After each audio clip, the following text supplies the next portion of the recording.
इयत्ता 10वीतील गणित भाग 1 मधील 2 चलातील रेषीय समीकरणे हा टॉपिक आपण पाहत आहोत. त्यातील सराव संच 1.1 मधील दुसऱ्या एक्झाम्पल मधील 8वे एक्झाम्पल पाहू. खालील एक सामायिक समीकरण सोडवा. तर समीकरण आहे 49x - 57y = 172 आणि 57x - 49y = 252. आता याची उकल पाहू. 49x - 57y = 172 equation number 1.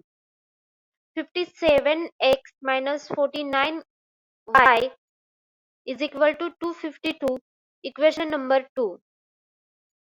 या दोन चलातील दोन समीकरणात x आणि y यांच्या सहगुणकांची अदलाबदल आहे. अशा प्रकारची एक सामायिक समीकरणे सोडवताना त्या दोन्ही समीकरणांची सुरुवातीस बेरीज करावी, नंतर वजाबाकी. मग त्याने दोन नवीन सोपी समीकरणे मिळतात. ती समीकरणे सोडवून समीकरणांची उकल सहज मिळते. तर हे पाहू आपण. समीकरण 1 व समीकरण 2 ची बेरीज करू. 49x - 57y = 172 plus 57x - 49y = 252 म्हणजेच 106x - 106y = 424 म्हणजे x - y = 424 divided by 106.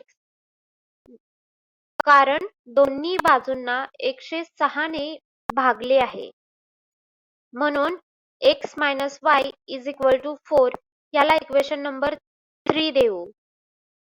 आता दुसरी स्टेप करू. समीकरण 1 मधून समीकरण 2 वजा करू. तर हे पाहू. 49x - 57y = 172 minus 57x - 49y = 252.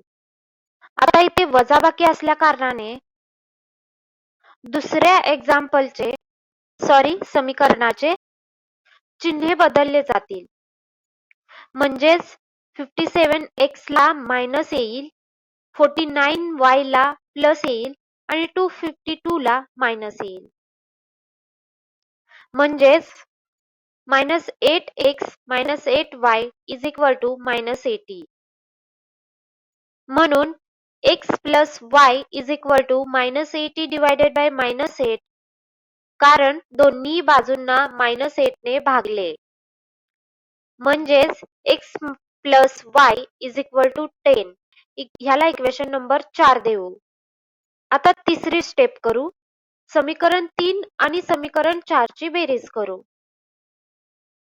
x - y = 4 plus x plus y = 10. म्हणजेच -y ला +y कॅन्सल आउट होईल. म्हणजेच 2x = 14. म्हणजेच x = 14 divided by 2 = 7. x = 7 ही किंमत समीकरण 4 मध्ये ठेवू. x plus y = 10. 7 plus y = 10 म्हणजेच y = 10 - 7 = 3. म्हणजेच x आणि y = 7 आणि 3 ही दिलेल्या एक सामायिक समीकरणाची उकल आहे.